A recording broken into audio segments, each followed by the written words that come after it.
So you're thinking about moving to North Georgia, but you're not sure if it's a good time to buy. Inflation is happening, interest rates are through the roof compared to last year, and you might even be worried if the market is going to collapse. And you might be thinking, hey, maybe I'm a little bit crazy for thinking this, and my answer to you is yes, you're crazy. Just kidding. You're definitely not crazy for thinking this. The market is volatile right now.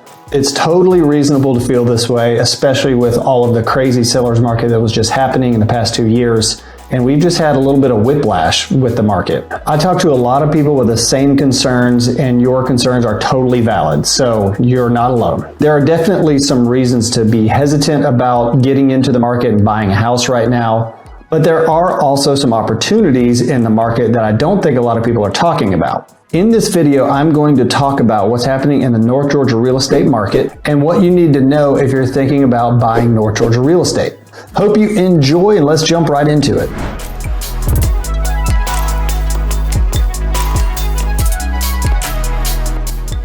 Hey everybody, my name is Tim Gibson and my channel is all about real estate in North Georgia. Of course, if you haven't done so already, subscribe to my channel so you can keep up to date. And of course, if you're thinking about moving, then please reach out. I'll be more than happy to help. So before we get started into the market and the current market conditions, what are some reasons why someone would even want to move to North Georgia? One of the positive reasons for living in North Georgia is proximity to Atlanta. Now, that being said, a lot of people move to North Georgia to get away from Atlanta, but having that proximity, especially close to all the industry and the airport, which is a major airport, is a great thing. Atlanta is a metro population of about 8 million people. So you have lots of things to do, lots of job opportunities close by, and most of North Georgia is within about an hour to 2 hours at the most from Atlanta. And if you'd like any more info on any of these towns that are close to Atlanta and have proximity, but you're also kind of the country, you can watch any of my other videos. I cover a lot of them. But by proxy, a lot of these smaller towns that are close to Atlanta are also growing as well as the sprawl reaches out. Another reason why people choose to live in North Georgia is the outdoors and lake life and all of the great things that North Georgia has to offer from an outdoor standpoint. You've got national forests, you got state parks, you've got lakes and rivers, lots of beautiful scenery, you got the mountains.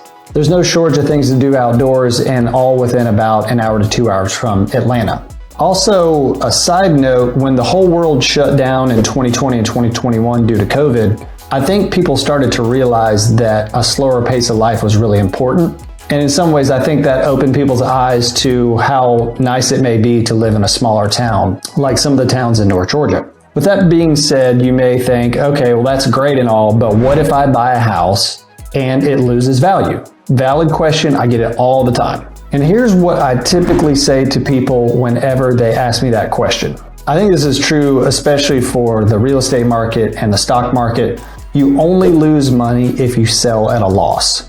So, for example, let's say you buy a house for $500,000 and the market corrects immediately by 20%. Well, you just lost $100,000, right? Well, yes, in theory and on paper, but you don't lose that $100,000 unless you sell that house for $400,000. Now, are those situations common? No. Do those situations happen? Yes, those situations do happen. But if you don't have to sell in a short timeline, then typically you're not going to lose money. One thing I've learned is that it's virtually impossible to time the real estate market. Nobody knows where the top is and nobody knows where the bottom is in any given cycle, but it is cyclical. Markets go up and markets go down. Here is the best way to ensure that you don't lose money in the real estate market. And it's very simple.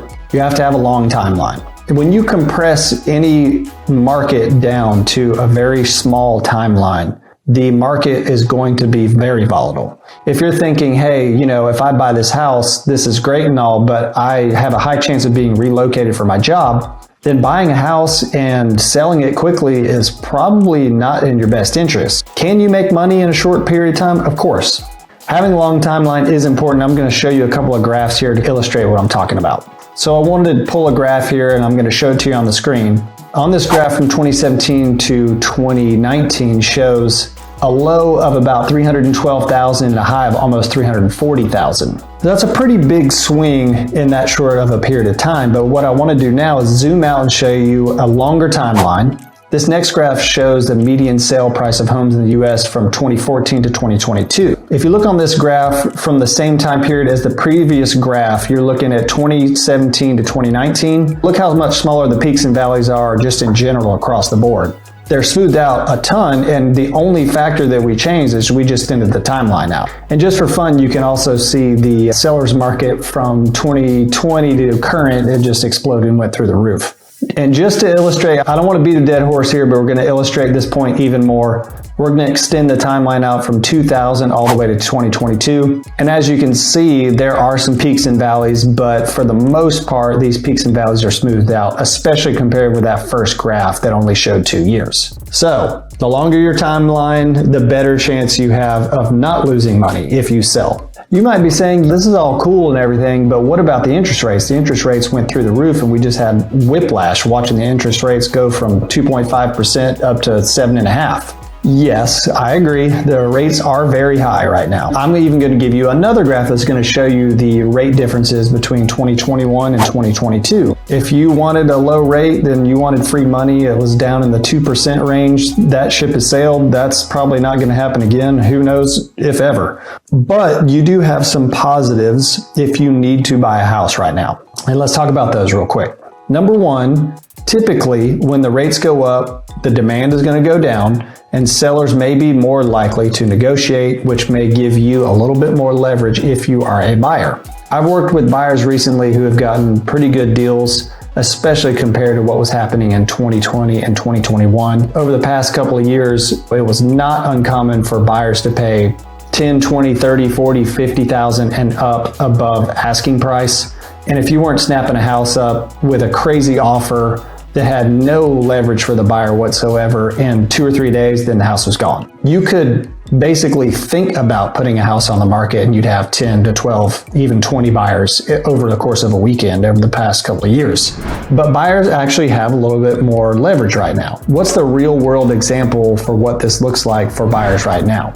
Number one is you can actually take a little bit more time when you're looking for houses. You don't have to rush to go see a house and put an offer in within 24 hours of a house being on the market, which is a good thing. The stress levels are down a little bit. Houses are staying on the market a little longer, which gives you the opportunity to have a little bit more leverage. Sellers are generally, I would say generally, because every situation is different, but sellers are generally more open to offering some closing cost incentives to buyers. Builders are offering closing cost incentives to buyers way more and way higher than they were in the past couple of years. I recently had a client who bought a house from a new construction builder, and we were able to get 4% in closing costs covered. So that's a big deal. That's a lot of money. That being said, every builder is different. Every deal is going to be different, but that is a real world example that I experienced in the past couple of months. Another plus, like I mentioned a little bit earlier, is that you don't have to bid $50,000. Another positive is that you don't have to get into a bidding war on any house that you see that you like. Whenever I was listing houses in 2020 and 2021, I would put a house on the market and it was almost like I was an auctioneer. Like I'm getting phone call after phone call, like this guy's going to offer 50,000 above, this lady's going to offer 100,000 above. What do you want to do? What do you want to do? It's crazy. But now it's definitely not like that at all. So that's a good thing. If you're thinking about buying right now, that's actually a really great thing for you. P.S. If you are a seller and you're thinking about listing your house, I want you to set your expectations a little bit more realistically, because the days of listing your house and getting $100,000 more are pretty much over.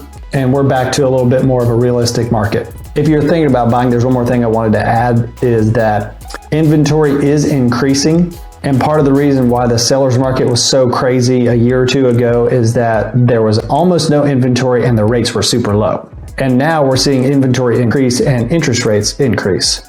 With more supply and less demand, buyers have more leverage. So if you want to buy a house in North Georgia and you know you're probably going to stay for a while, I'd say at least 3 to 5 years minimum, then I would encourage you to think about buying instead of renting. Number one, and this is kind of a meme that's going around on Facebook, and I've heard this phrase a few times, but you're going to buy a house one way or the other. You just have to decide if you're going to buy a house for yourself or for your landlord. At the end of the day, whether you're paying a rent payment or a mortgage payment, you are paying someone's mortgage. So, wrapping it all together, what should you do? Like I mentioned, North Georgia is a great place and it is growing in different areas. Higher interest rates are causing houses to sit on the market a little longer and prices are coming down a bit. And so the question becomes, should you buy a home right now? And my answer is, it totally depends on you and your situation. I'm just giving you the information and I want you to take that information and do what's best for you. If you're thinking about buying a house and selling it in a year for $100,000 more than you paid for it, that's probably not going to happen. But if you're looking for a great place to live long-term, then North Georgia is a great place. Like I said earlier, if your timeline is longer and you know you're going to stay for a while, then I would pick North Georgia in a heartbeat. I've also heard this phrase a few times in the past couple of years, and I think it's great advice. And the quote goes, "Don't wait to buy real estate and wait." I think that's great advice, and that illustrates my point exactly about having a long timeline. So again, if you are thinking about moving to North Georgia, please give me a call. I would be more than happy to help. What did you think about the video? Of course, leave me a comment down below. Of course, check out all my other videos and have a great day, and we'll see you on the next video.